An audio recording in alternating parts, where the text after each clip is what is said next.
Al presidente de la Auditoría General de la Nación, al licenciado Jesús Rodríguez, que siempre nos repiquetea lo que nos dijo en un reciente reportaje cuando señalaba que Julio Hipólito Olivera, que fue el único argentino que pudo haber sido premio Nobel de Economía, señalaba que la incertidumbre, antes que las políticas erróneas, era lo que más podía lesionar, lastimar a la economía de un país. Y en las últimas horas volvió a insistir con esos conceptos, señalando que la incertidumbre política es un problema que no puede ser subestimado. Esto me parece que es una definición contundente, porque como decimos siempre, y tomando también palabras de Jesús, el problema es más político quizás que económico en estos momentos en Argentina. Buenas tardes, Jesús, ¿cómo andás? Hola Jorge, un gusto saludarte, ¿cómo estás? Me acompaña Luis Sebasco y María Luján Batallán. ¿Cómo está, Jesús? Hola María Luján, ¿qué tal Luis? Ay, yo Buenas tardes. empecé a militar en el radicalismo junto a este señor. ¿En Formosa 114? En Formosa 114, por supuesto. Todos pasamos por ahí Todos en algún pasamos. momento. Chicos, yo era muy joven, tenía 17 años, Bueno. no, qué horror. No, lo peor de todo es que los dos somos... Bueno, lo bueno que Jesús también envejeció, no solamente yo. Formosa y Cenillosa era, ¿no? Exactamente. Y yo vivía en Muñiz y Agrelo, o sea que la no. única alternativa era esa, que se me enojó mucho cuando me afilié. Dos amigos, César Torre y el otro era Maratea, que tenía el comité creo que en la calle Matorras, uno de los dos me acuerdo. Y se enojaron mucho por ese era el comité que era más fulgurante en aquel momento y donde más atraía a los que entonces todavía teníamos, estoy hablando hace 40 años Sí. atrás, la prehistoria, ¿no? Sí, recién decías, porque la palabra de Jesús, te alabamos Señor. ¿Cómo está Jesús? Sí, me pegó misa de repente. Bueno, justamente vamos ahora a los temas serios, ¿no? Lo que decía Jorge, el tema de la incertidumbre, esta incertidumbre que a la gente en definitiva lo que hace es apagarla, angustiarla y pareciera que la incertidumbre política a quién le importa y nos importa a todos los argentinos, ¿no? Por supuesto, porque en el sistema democrático que funciona con un régimen capitalista, el capitalismo es alérgico a la incertidumbre. Fíjate vos que si estuviéramos en China, ese problema no existiría porque hay un partido único que dictamina y ordena la vida social. Ahora, en sociedades democráticas, la certidumbre debe ser provista por el sistema político. Y el sistema político ideal en las sociedades democráticas es la que combina un orden basado en tres pilares. El pilar democrático, esto quiere decir que la única fuente de poder legítima es la soberanía popular libremente expresada, de las elecciones limpias.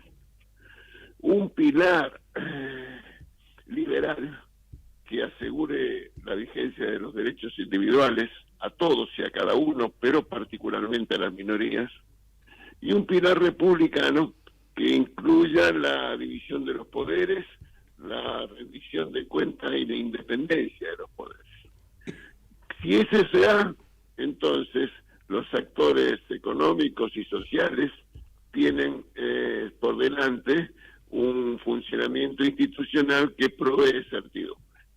Cuando eso no se da, la incertidumbre reina y eso tiene consecuencias de todo tipo, en el plano individual, en el plano institucional y también en la dimensión económica y social. Claro, es claro que en definitiva lo que se nos está brindando ahora, por lo menos desde el desgobierno actual, no es justamente certidumbre y esto en definitiva trae como consecuencia una economía totalmente devastada, donde por más que ahora les digan al campo de que van a tener un nuevo funcionamiento de lo que es liquidar los dólares, nadie puede llegar a creerle por el tema justamente de esta incertidumbre y esto nos hace mal absolutamente a todos, ¿no? Ciertamente, y entonces uno contrasta una visión de este tipo, una mirada de esta manera de la realidad actual frente a los anuncios y las declaraciones condiciones de la nueva administración económica. Y entonces uno se pregunta qué chances tiene de avanzar. Y bueno, para que eso suceda tiene que darse un número de condiciones. Primero, un diagnóstico preciso. Y la verdad que no tenemos el diagnóstico preciso porque, para empezar, no se habla del principal problema de la vida social de la Argentina hoy en materia económica, que es la inflación. En segundo lugar, un programa integral, que tampoco está a la vista. Lo único que tenemos son anuncios, ni siquiera medidas, anuncios inconexos y desordenados. Sí. En tercer término, es imprescindible contar y disponer de un equipo técnico y profesional capacitado, solvente, que tampoco está sobre la mesa.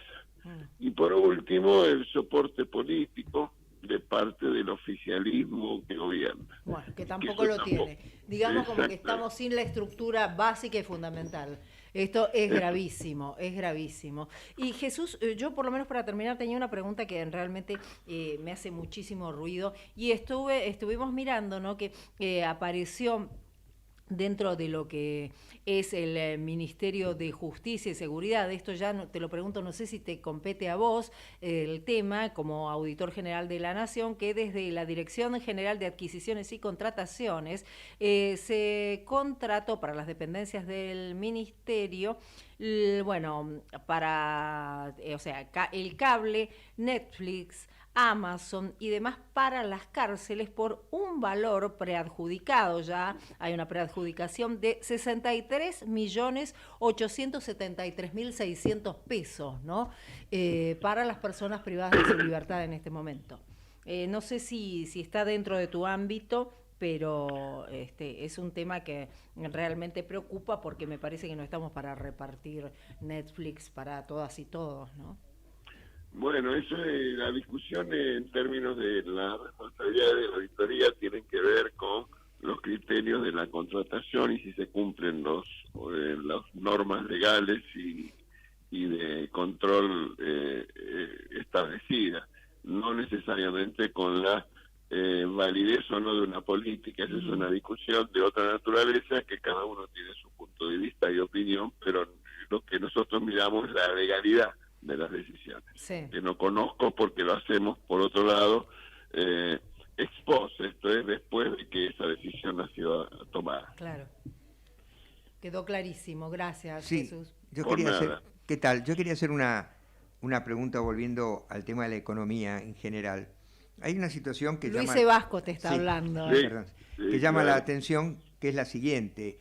Frente a todos los, digamos, este reacomodamiento de las tarifas y demás, pasa un poco lo mismo que pasa con la nafta, ¿no? Cuando aumenta la nafta, el gasoil, el gobierno sigue cobrando impuestos sobre los nuevos montos, ¿no? Es decir, no hay un esfuerzo fiscal para acompañar diciendo, bueno, aumenta porque tenemos que aumentar por la inflación, pero los impuestos no los cobramos, con lo cual el gobierno sigue recaudando más a partir de estos impuestos que se van cobrando.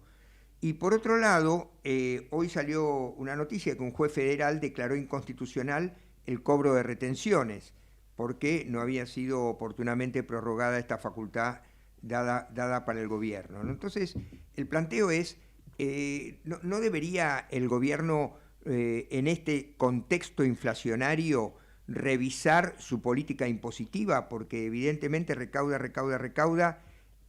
pero no hay realmente un ajuste fiscal, hay un ajuste hacia la gente. Es razonable que aumenten claramente las tarifas de los servicios públicos, pero el gobierno no hace ningún esfuerzo en esta línea, y me llama la atención que no se ponga de manifiesto esto.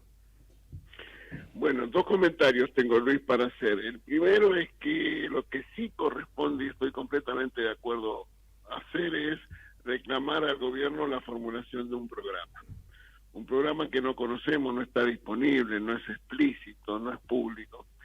Yo tengo la esperanza que el mes próximo, el 15 de septiembre, cuando, cumpliendo una obligación legal, el Poder Ejecutivo va a tener que remitir al Congreso el proyecto de presupuesto del año que viene, nosotros sepamos a qué atenernos como sociedad para proveer de esa certidumbre de la cual hablábamos al principio de nuestra conversación. Y ahí, además de la cuestión técnica imprescindible, vamos a ver el sostén político que tiene esa política, porque ahí vamos a ver si los diputados que votaron en contra del presupuesto del año pasado y que rechazaron el presupuesto del Poder Ejecutivo, vamos a ver si esos diputados que al mismo tiempo votaron en contra del acuerdo con el Fondo Monetario Internacional, que fue posible ser sancionada por la actitud responsable de la oposición, ¿qué actitud toman ahora cuando el ministro anunció que su objetivo es cumplir el acuerdo con el Fondo Monetario Internacional? Ese es mi primer comentario. El reclamo de un plan integral, de un programa global y comprensivo de todos los asuntos públicos.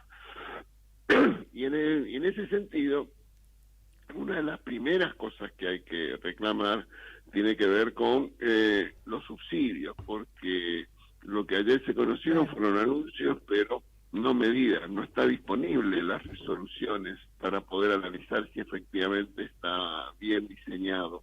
Si sabemos de que hay, como decía el anterior ministro Guzmán, un subsidio pro ricos en la Argentina. Y el mejor ejemplo de eso es cuando uno mira de qué estamos hablando. En estos casi 15 años de administración kirchnerista, de los gobiernos de Néstor y de Cristina Kirchner y del presidente Alberto Fernández, los subsidios energéticos en Argentina sumaron 154.000 millones de dólares. Claro. Eso es equivalente a 3 veces el acuerdo con el Fondo Monetario Internacional. Una locura.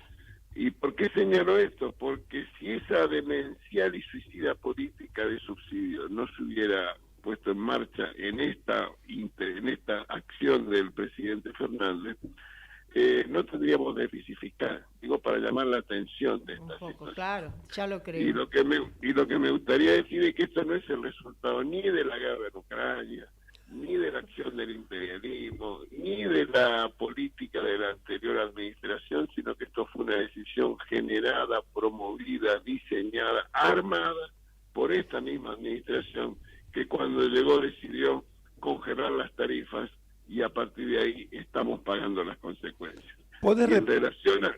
Sí, perdón. No, seguí. No, te quería decir, cuando termines, repetí la cifra porque para que le quede bien claro a los oyentes.